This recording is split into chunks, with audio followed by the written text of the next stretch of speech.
நம பார்வதீவதையே அரர் மகாதேவா. ஞானமே வடிவாகிய ஞானமான நடராச பெருமான் திருவருளையும் சித்தாந்த சைவத்தின் ஆதி பரமாச்சாரியார் ஸ்ரீ மெய்கண்ட தேசிக உத்தமருடைய குருவருளையும் திருக்கைலாய பரம்பரை மெய்கண்ட சிந்தானம் திருவாவடுதுறை ஆதீனம் ஸ்ரீ 24வது குருமகா சன்னிதானம் அவருடைய குருவருளையும் அடியேன் முதற்கண் முக்கரணங்களால் வணங்குகிறேன். அன்பே வடிவானவள் தாய்.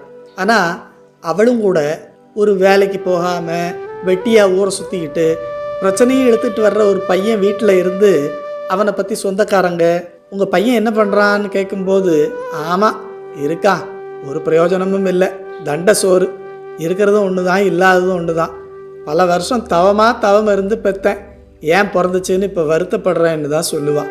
அதே போலத்தான் இறைவன் தன்னை வந்து வணங்கத்தான் நமக்கு கால்களை கொடுத்துருக்காரு, அவரை கண்டு வழிபடத்தான் நமக்கு கண்களை கொடுத்துருக்கார், அவரை நினைக்கத்தான் மனசை கொடுத்துருக்கார், அவர் புகழை கேட்கத்தான் காதை கொடுத்துருக்கார், அவரை வணங்கத்தான் தலையை கொடுத்துருக்கார், அவரை பூசை பண்ணி நல்ல கதி அடைகிறதுக்கு தான் இந்த கைகளையே கொடுத்துருக்கார், அவர் புகழை பாடி வழிபடத்தான் நமக்கு வாயை கொடுத்துருக்கார். நாம் போய் நம்முடைய பாவமெல்லாம் போகிறதுக்கு நீராடி வழிபடத்தான் பல புண்ணிய தீர்த்தங்களை எல்லா பக்கமும் உருவாக்கி வச்சுருக்கார். ஆனால் நாம் அதெல்லாம் செய்யாமல் வீணே பொழுது போக்கிக்கிட்டு இருக்கோம். இதைத்தான் பொக்கம் பேசி பொழுது கழியாதேன்னு நல்லம் பதிகத்திலையும், அப்படி கழிச்சா என்ன நடக்குங்கிறத பொழுது போக்கி புறக்கணிப்பாரையும் எழுதும் கீழ்கணக்கு இன்னம்பர் ஈசனேன்னு திரு இன்னம்பர் தேவாரத்திலையும் அப்பர் பெருமான் நமக்கு அறிவுறுத்துகிறார். அதனால் அதையெல்லாம் செய்யாமல் இருக்கிறவங்க இந்த உலகத்தில் வந்து பிறந்ததே தண்டம், சோத்துக்கு கேடு, பூமிக்கு பாரம்.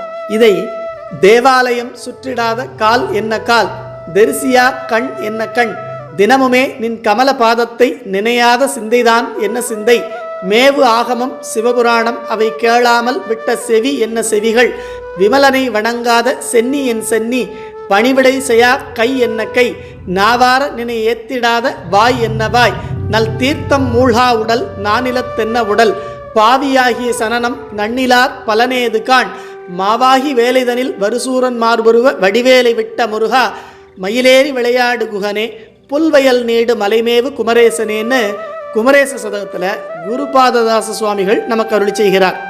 அதனால் மற்ற நேரங்களில் இல்லாட்டாலும் வழிபாட்டுக்குன்னே விதிக்கப்பட்ட இந்த மார்கழி மாதத்துலையாவது நாம் அதிகாலையில் எழுந்திருச்சு நம்ம வீட்டிலையோ இல்லை நம்ம வீட்டுக்கு பக்கத்தில் இருக்கக்கூடிய புண்ணிய தீர்த்தங்களில் நீராடி வீட்டில் அனுஷ்டானம் சிவபூசை முதலிய வழிபாடுகளை செஞ்சு திருக்கோயிலுக்கு போய் அதை வலமாக வந்து திருமுறைகளை பாடி கண்ணார அவனை கண்டு மனதார அவரை நினைத்து வழிபட்டு தலையால் வணங்கி நல்ல கதி அடைகிறதுக்கு இந்த பிறவியே நமக்கு கொடுக்கப்பட்டிருக்கு என்பதை தெரிஞ்சுக்கிட்டு, சிந்தனை செய்ய மனம் அமைத்தேன் செப்ப நான் அமைத்தேன், வந்தனை செய்ய தலை அமைத்தேன் கை தொழ அமைத்தேன், வந்தனை செய்வதற்கு அன்பு அமைத்தேன் மெய் அரும்ப வைத்தேன், வெந்த வெண்ணீரணி ஈசர்க்கு இவையான் விதித்தனவேன்னு பொன்வண்ண தந்தாதியில சேரமான் பெருமான் நாயனார் சொன்னது போல இந்த மார்கழி மாதத்தில் வழிபடணும். இதையே தான் தலையே நீ வணங்காய் தலை மாலை தலை கணிந்துன்னு திரு அங்க மாலையில அப்பர் பெருமானும் நமக்கு அறிவுறுத்துகிறார். அதை செய்யாம விட்டோம்னா இந்த பிறவி எடுத்ததுக்கே ஒரு பயன் இல்லாம போகும். சரி, இதையெல்லாம் நான் ஏன் செய்யணும், நீங்க சொல்றீங்கிறதுக்காக நான் இதெல்லாம் செய்ய வேண்டிய அவசியம் என்ன இருக்கு, சிவபெருமான் வந்து நீ ஏன் கும்பிடலன்னு கேட்கவா போறாரு அப்படின்னா நிச்சயமா கேட்க மாட்டாரு. இங்கே இதெல்லாம் நடக்காது. ஆனால் இந்த உலகத்தை விட்டு நாம் போகும்போது நம்மளை கொண்டு போய் யமன் முன்னாடி நிறுத்துவாங்களாம். அவர் நம்மளை பார்த்து, இற்றைக்கும் இல்லையோ பாவி பிறவாமை, அட பாவி சண்டாளா, உனக்கு சாமி எவ்வளோ ஒரு நல்ல வாழ்க்கையை கொடுத்தாரு, உயர்ந்த மனித பிறவியை கொடுத்தாரு, நல்ல வசதியான வீட்டில் பிறக்க வச்சாரு, அவரை வழிபடக்கூடிய ஒரு சூழலையும் உனக்கு அமைச்சு கொடுத்தாரு. ஆனால் நீ அதிலெல்லாம் கவனம் செலுத்தாமல் இந்த உலக விஷயங்களில் இதையே பெரிய இன்பமாக நினச்சிக்கிட்டு அதை அடைகிறதுக்கே உன்னுடைய முயற்சியும் பொழுதையும் வீணாக்கிட்டியே, உன்னை என்ன செய்யலாம் அப்படின்னு கேட்டு இவனை கொண்டு போய் கொதிக்கிற எண்ணெயில் போட்டு பொரிச்சு எடுங்க, நெருப்பு தூண் தழுவ சொல்லுங்கன்னு நிறைய தண்டனைகளெல்லாம் நமக்கு கொடுப்பாராம். அப்போ நாம் அவர்கிட்ட போய் ஐயோ தெரியாமல் பண்ணிட்டேன், இந்த ஒரு தடவை மன்னிச்சு விட்டுருங்க, இனிமேல் இப்படி நடக்காமல் பார்த்துக்கிறேன், இனிமேல் நான் ஒழுங்காக எல்லாம் பண்ணுறேன்னு சொல்ல முடியுமா? அதுக்கெல்லாம் அங்கே வாய்ப்பே இல்லாமல் போகும்.